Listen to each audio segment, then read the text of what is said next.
Hello, I'm ZARASHID, and welcome to this week's Matters of Opinion. The NAACP recently released a new report entitled Misplaced Priorities. The report examines the steady shift of state funds away from education and toward the criminal justice system. It's a clear fact that America spends more money incarcerating its citizens than educating them. Over the past 20 years, for example, state spending on prisons grew at 6 times the rate of spending on higher education.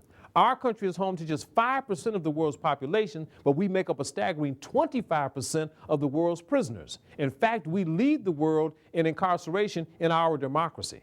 In 2009, as the nation plummeted into the deepest recession in 30 years, funding for kindergarten through 12th grade and higher education declined. But for prisons, the reverse was true. That same year, 33 states spent more discretionary dollars on prisons than in 2008. There's no denying the irrational increase in prison spending and its impact on state budgets and our nation's children. But let's shed some light on another very interesting aspect of this tragedy. Over the past few years, we've seen a push by various states across the nation to privatize the prison system. National Public Radio did a very extensive report about the push to privatize prisons. This report follows the money trail and the clear connection between legislators and the for-profit companies. In my opinion, this report by National Public Radio reveals a more shameful and sinister plot to exploit poor and disadvantaged people.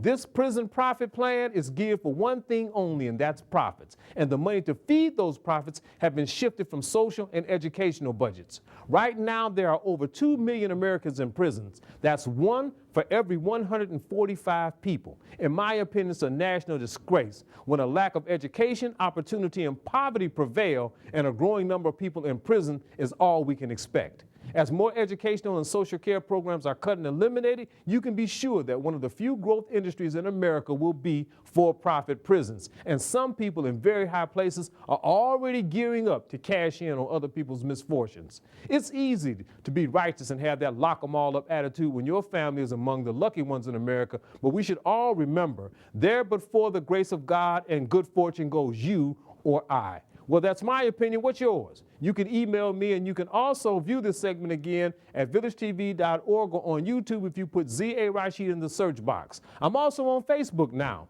I'm ZARASHID with Matters of Opinion.